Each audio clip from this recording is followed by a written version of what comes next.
What's up guys, my name is Juan and you're watching my channel BlueprintPC. So today is part 2 of my personal rig update. So yes, it is up and running and I will reveal that to you guys here shortly. But first, let's do a quick story recap. And again, if you didn't watch part 1, please do, because I'm not going to go into that full detail again. But starting the story from the beginning, late last year, 2020, I was having issues with my personal rig. My motherboard was failing me. It was not allowing my RAM to go above the default 2133. I was getting USB issues. I was getting blue screens of death. It was just super unstable if I tried to do anything to even try to remedy that. The bad part was I already did have some parts for my personal rig update, which including that was a B550 motherboard that I intended to use, which was not compatible with Ryzen 7 2700X, which is the processor I had. So I was unfortunately kind of pushed and I had to buy all the parts that I needed in order to complete my personal rig at that time, which was probably good because nothing's available now. So in a way, sort of a blessing. Let's look at it like that. In the process of doing my personal rig update, it went so bad. I had issues with the AIO, I had issues with the GPU, I ended up bending pins on the processor. Again, check out part 1 if you want to know more. But eventually did get it all together, and that's what I'm going to reveal to you guys now. So please check it out. Stick around at the end of that because I'm going to talk about some of the modifications and personal touches I did to this one. And yeah, so here it is.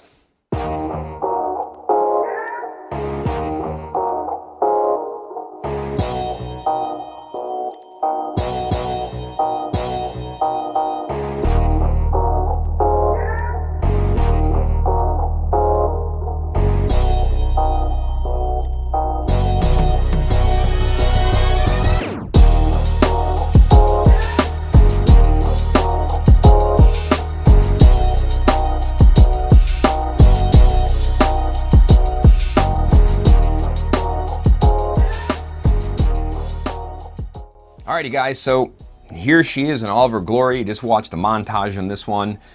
Just kind of want to run through a little bit about what I did and what I had to go through with this one. If you want to know all the details about some of the nitty gritty about the issues I had with this, please check out part 1 of this video. Long story short, I had a lot of mounting issues with the AIO. The actual way it mounts the processor is pretty user friendly, but with the cable length and other issues, I end up trying to remount it multiple times. And in that process, I pulled the processor out and bent some pins, which really sucked. And thankfully I got them straightened out and got it mounted back into place. So I'm grateful for that. The other issue I had was I wanted to initially vertical mount this using my vertical mount from my previous case, and trying to make that work was a whole disaster on its own, and I was stupid for even trying. And eventually did get it to actually just sit vertical, well not vertical but horizontal in this case, which I had some challenges with that as well because the heat sink that's on this motherboard is tall, and for whatever reason it was fighting me and it's not letting me actually get it to click into the socket and stay where it's supposed to be. Eventually I did get that. I'm not sure what happened, if I just either bent the heatsink or just something wiggled back into place properly and allowed me to do it, but I did eventually get it done and she's assembled. So couple of the mods I did. Simple one, I wanted maximum airflow, so I wanted to do 3 fans in the front, and I wanted RGB fans, and I got the Thermaltake Pure 14 fans. They're 3 140mm fans, and they're super quiet, they have good airflow, and they look good in my opinion, and I was very happy to find those, especially considering 3 of them was $60, which I think is a pretty good bargain for the product itself, considering how much other suppliers charge for 1 fan.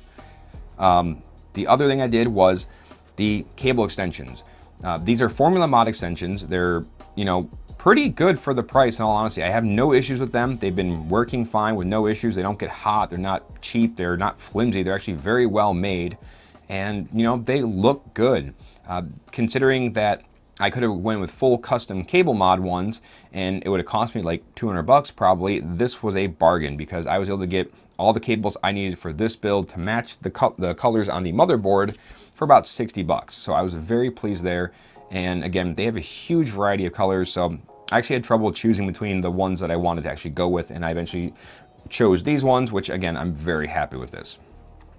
The other thing I did was actually wrap the whole PSU shroud in white carbon fiber wrap, which I think turned out pretty good. I've never done that before. And I kind of wanted just to make something else more stand out and change the interior of the case from being super standard and super basic, just the solid black interior.